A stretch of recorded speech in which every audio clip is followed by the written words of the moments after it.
Nigeria essentially is well poised. Okay, it's well poised at the moment. There's potential. There should be growth as a result of, this increase in exports. There should be growth. The question is, what is there going to be growth to? And is any of that going to cascade down to the people? If you knew what you were made of, then we would save the world. Nigeria, who has the potential to become, and I've mentioned it a few times already, a superpower. And I don't know if I view this as a positive or a negative. The positive is obviously what I've already outlaid, and that's the fact that right now it's become apparent that Nigeria is incredibly well poised to have real economic renaissance, like a massive economic renaissance. There's going to be a huge peak in demand. They have refineries that have been completed. And for those of you who don't know a little bit of the backstory, when Dangote sent out the first kind of like batch of refined oils, or refined petrols, I should say, and gases from his plant, they were initially rejected by European nations because they were talking about the fact they hadn't been refined to the right purity. They had too much sediment, this, that, and the other. And Dangote initially, like, he refuted that. He was kind of like, no, the oil, what I've sent you was fine. And it seemed to be, from outward observation, it seemed to be a power play by Europe to essentially say, yeah, fine, you're refining oil now, Africa, but your oil's not good enough here. Yeah, send your crude, don't send your refined product. We're not paying you market rate, for God's sake. You're Africans, you're not getting market rate for petrol, even if they needed it, because Europe is the type of place to cut his nose to spite his face, particularly when it comes to Africa. They understand the impact of Africa developing, so they'll gladly pursue a lost lead of several years to stop the development of Africa. So that happened. But now, with this conflict in the Middle East and the closing of the Strait of Hormuz, all of a sudden now, Africa's petrol, Africa's resource, Africa's refined product is going to look a lot more attractive. And this seems to link with the visit of Nigerian president to the UK to meet the king and then to meet the prime minister. And what was the talk? The talk was all about expanding the ports. The talk was all about expanding the capability for Nigeria to be able to essentially trade and send products between, Europe, or I should say the UK and Nigeria. That was what it was all about, expanding Nigeria's export capabilities. So now we seem to know why. This seems to be the case, that Europe, particularly the UK, and smart European nations will be queuing up to make sure that they have, got their orders in to be able to essentially ship petrol, because every smart nation will have a plan B, and Nigeria is a natural and a logical plan B for many of these nations. Now, that is the potential. That should get a lot of people excited. Why doesn't it have me excited? It doesn't have me excited because Tinubu and everything that he seems to be doing and everything he seems to be geared towards has a colonial tinge to it. It sounds like he's dead set on having old trading agreements. It sounds like he doesn't want to nationalize anything. And it sounds like even if Nigeria did manage to start exporting masses and masses of petroleum, refined petroleum, unfortunately, these refineries are not nationalized infrastructures. They're privatized infrastructures. And I don't think Nigerians would see any of that wealth development.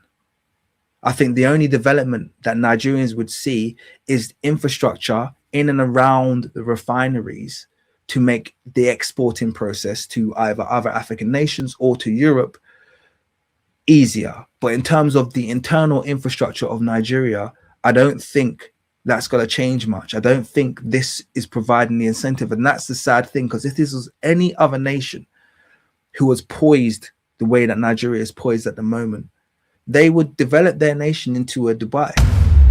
or into a Qatar or into a Bahrain. They'd have all of everything they need to make this nation flourish. Nigeria is still, unfortunately, headed up by pro-colonists, pro-imperialists. Tinubu is of an old branch of Nigerians who live in the pocket of the West. He has no interest in what has it taken in the AES to see these changes? What do they all have in common? Do those leaders all have in common? Youth. Okay, these are young leaders. And I said in my last live stream, Nigeria's only hope is if for the next few presidents, we don't have anyone who's I said 60. I don't even want to say 50. We don't want anyone who's over 60 or 50. We don't want any of that baby boomer generation, and we definitely don't want any older. Tinubu is an old fool. I'm sorry, I have to say he's an old fool. And I said in the last video, I don't know if he's stupid or he's evil, but either which way you swing it, he can't see a world in which Nigeria and Africa is not a colony. That's why he's programmed to be a colony. He's programmed to be pro-imperialism. And as long as you have someone like him at the helm, he will just be selling Nigeria to the highest bidder, to anyone who will take it. So anyway, I wanted you to watch this video, first of all, to kind of like get an idea of how Nigeria is poised at the moment, and get some, see what you guys think about the potential for Nigeria moving forward. Across the continent, Nigeria's Dangote refinery says it's stepped up exports across Africa, shipping 12 cargoes of refined petroleum products totaling 456,000 tons. This as the war in Iran squeezes traditional fuel supply routes and disrupts energy flows. In this bulletin with our top story, the Dangote mega refinery east of the Nigerian city of Lagos says it's began exporting fuel to other African countries after oil prices worldwide surged due to the US-Israel war in Iran. Dangote refinery announced Sunday it had sold a total of 456,000 tons of oil to 5 countries: Cameroon, Togo, Tanzania, Ghana, and the Ivory Coast. Now, to be clear, African nations have always been a massive part of the roadmap for the Dangote refineries. So there's a benefit for Africa, to be very, very clear. There's no doubt that the oil that he's selling to African nations, he's selling it for a price that's probably better than getting refined oil from elsewhere. He can do it more affordably. It's a much shorter transit, obviously, from Nigeria to these various surrounding African nations. So there is lots of benefit for the continent in having these large refinery capabilities in Nigeria. Once again, the crux of my complaint, for want of a better word, is the fact that these are privatized refineries, and all of this export, which should be seeing money flow into Nigeria, and that money should be developing Nigeria, developing the ability for Nigerians to own businesses, giving out loans, the education system, the healthcare, the infrastructure of Nigeria, which should be, flowering at the moment. It gets all of that. First of all, a lot of that money is privatized and it's going out to shareholders and not to Nigerians, to foreigners, because unfortunately these refineries are open to foreign investment and have got foreign investment. Once again, watch my video about the refineries for detail on that. But also, even the money that does come to Nigeria is still getting caught in that same corruption system. And I don't see that changing with someone like Tinubu in charge. I don't see any effort to change that. That is the problem, Historically dependent on imports from the Middle East and Europe, this comes as Nigeria seeks to position Dangote as a strategic alternative for African nations, as Clement Waller explains. Ivory Coast, Cameroon, Togo, Ghana, and Tanzania. These 5 African countries are now turning to the Nigerian Dangote refinery to meet their oil needs. In total, more than 450,000 tons of hydrocarbons have been delivered to them since the start of the war in the Middle East, a way to limit the economic consequences of the conflict, which has been marked by soaring fuel prices. By supplying neighbors and other economies, The Dangote refinery is expected to contribute to enhance energy security in West, East, and Central Africa. Before the refinery opened in 2024, Nigeria had to import nearly all of its fuel, and shortages were common. Today, the plant has a production capacity of 650,000 barrels per day and is committed to prioritizing the domestic market.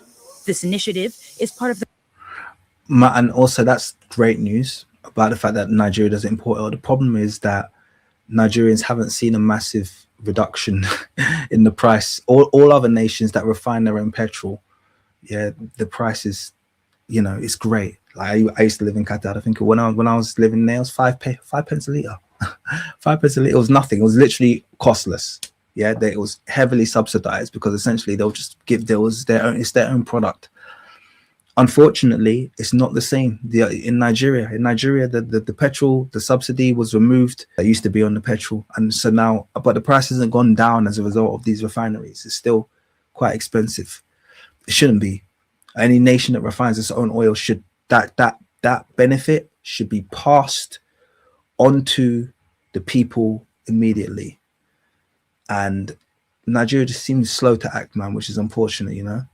That's the sad thing. It seems very, very slow to act. I hope that, because what you don't want to do is just be enriching. It's like, okay, I think it's good that you have a more consistent supply, but shortage has never been a massive issue in Nigeria either. Okay, importing, yes, is bad for the economy. So that's good that they got that covered. But if all of the benefits to Nigeria having its own refinery are macroeconomic benefits, and there's no kind of like direct benefits for Nigeria's infrastructure and Nigeria's people, that's problematic.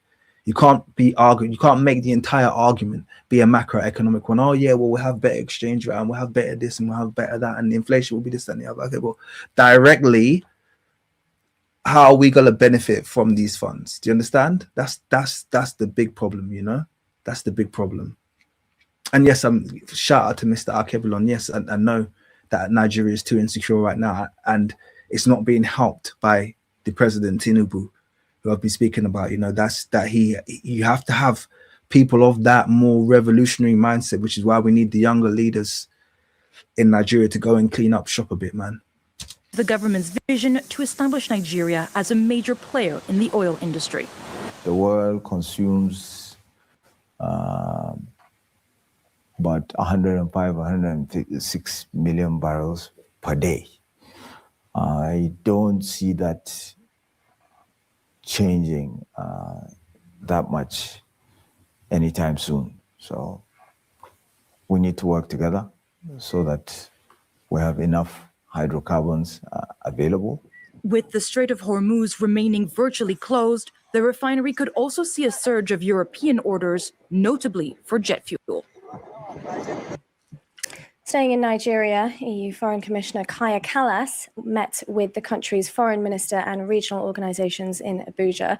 She highlighted the long-term security partnership between the European Union and Nigeria, commending the country's efforts in combating terrorism against insurgent groups. She also reiterated how the bloc was contributing over the past decade. Let's take a listen. Over the past decade, we have mobilized more than 700 million euros to support counterterrorism, stabilization, rule of law, and the multinational joint task force. But our cooperation is not only tactical, it's also strategic. Earlier this year, we launched the first EU-Nigeria Peace, Security and Defense Dialogue, and this is how we turn our partnership into action, by defining the priorities and strengthening cooperation. Around 200 suspected jihadists were released in. Okay, so I think that's it for that article. Once again, I was just kind of, listening intently as that woman was speaking about the relationship between, Nigeria and the EU. And as long as the relationship kind of like its extents are conversation and diplomacy, I'm happy. It's when it crosses over into military and or financial aid, which is what I call it, when one nation is given or one group of people are given money to know, oh, we're going to give you all this money so you can build this part of it. And we're going to give you all. No, that's aid. And aid never, ever comes free. aid always comes at a drastic cost, particularly when it's with the West. So that's what I'm listening out for. Didn't hear any of that, but you know, there you go. Nigeria essentially is well poised. Okay, it's well poised at the moment. There's potential. There should be growth as a result of, you know, this increase in exports. There should be growth. The question is, what is there going to be growth to? And is any of that going to cascade down to the people? Because I know, like, I got my people in Nigeria right now. It's not great. It's not great. There's a lot of struggle, you know, and there shouldn't be. You know, Nigeria potentially could be a almost a heavenly country, given what it's been blessed with mineral wise. But the problem is Nigeria's leaders have always been so in the pockets of the imperialists. That it's never been able to build itself out, man. So it's yeah. Anyway, enough of that. I've exhausted that subject. If you knew what you were made